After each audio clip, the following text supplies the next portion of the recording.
You're listening to Soap Dirt, the latest in television entertainment news. Hey there, General Hospital fans. It is Belinda from Soap Dirt, and I've got your General Hospital early edition spoilers for July 17th through 21st, 2023. We have got some really hot spoilers. We have 5 that we want to talk about, and we're going to dig into these. But if you haven't already, please reach down, click that subscribe button so you don't miss any of our GH spoilers, news, and more. All right, so the week of Monday, July 17th is going to kick off with Leo Falconeri acting out. We haven't seen the kid in a while. The last time we saw him was at GH when Ned had woken up and said that he was Eddie Maine after he bashed his head by the Metro Court pool. And then BLQ was in there in the room, and Olivia Falconeri was in the room, and then little Leo comes in, and Eddie Maine doesn't have any children. This whole construct is bizarre because Eddie Maine was never a personality. It was a stage name only. So that's what I think about that plot. But nonetheless, when he said to BLQ and Leo, like, I don't know you, leave me alone, that really hit poor Leo hard. And of course, you know, Leo is on spectrum and he has a hard time coping with his emotions sometimes. And it is really hurting him that the only father that he's really known in his life, Ned, is rejecting him. And of course, his biological dad is Julian Jerome, but there's no way he even remembers Julian because Julian was killed when he was just a baby. So Leo's going to act out, and they are going to, that's going to amp up everybody's concern for getting Ned back to himself, but just them wanting him to get back to himself doesn't mean it's going to happen. All right, we have another spoiler for the week with Kristina Corinthos working through her feelings.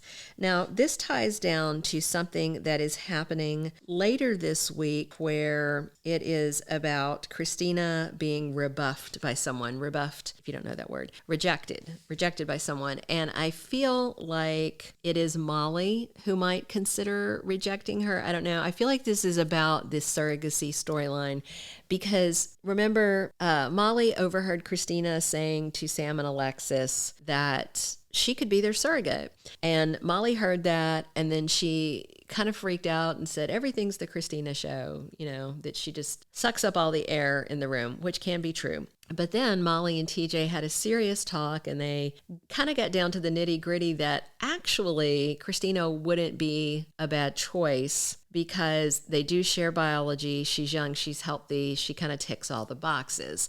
However, Sam and Alexis basically talked Christina out of considering being a surrogate. They just kind of talked her down. They told her all the reasons that it's a bad idea.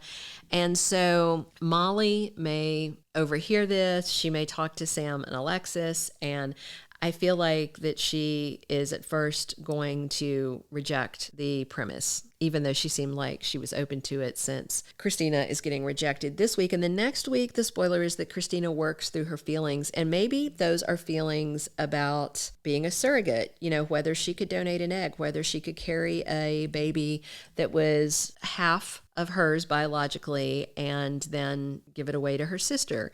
So I think she's going to work through some of this stuff. That's my assumption about what this spoiler is about. Thursday, July 20th, we do have a date on this spoilers. Esme Prince goes seeking answers.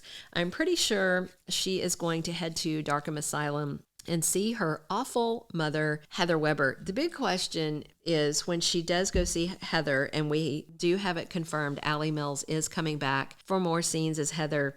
Will Esme take her baby? Will she take little baby Ace to the nut house to see his grandmother? I'm sure Heather would be thrilled to spend time with the baby, but Esme would kind of have to be crazy to take that baby along. So hopefully she leaves Ace with the nanny, because it looks like Spencer is going to be busy with Trina because she's very worried about what's happening with Curtis. All right, so Esme needing answers. There's not a whole lot of people that can give her answers in a non-judgmental way. Laura Spencer could have, but in terms of answers about her parents and her biology, which Jocelyn just kind of ripped that scab off and salted the wound, I believe that Esme has to go straight to the horse's mouth. And since Ryan Chamberlain is dead, that only leaves Heather Weber. But as we all know, if you've been watching General Hospital for a while, nothing good ever comes of talking to Heather Weber. She is as crazy as a bag of wet cats, and I just think this could be really bad, and she could be a very bad influence on Esme, who seems largely a blank slate right now with her memories gone. But if Heather can, I fully believe she would find a way to manipulate Esme so that her daughter causes chaos, because Heather loves chaos and mayhem more than anything, more than her own daughter, in fact. All right, and we've got one more spoiler. Dex gets a new assignment. So he has been Sonny's bodyguard, and he, of course, is very worried about this shooting. He's going to want to be right at Sonny's side because he has saved Sonny's life before. But Dex is going to be told by Sonny that he has to do something else. I'm wondering if he is going to assign Dex to Anna, even though Anna said she does not want anyone watching her. Or maybe Dex is going to be assigned to Nina because Sonny is very worried about this threat and that those near and dear to him lives are at risk. All right, one last spoiler that we are about to share for these early edition GH. If you haven't, though, please click that subscribe button so you don't miss any of our GH spoilers, news, and more. Click a like if you're enjoying these spoilers. And now we have Brook Lynn Quartermaine being thankful to Detective Chase.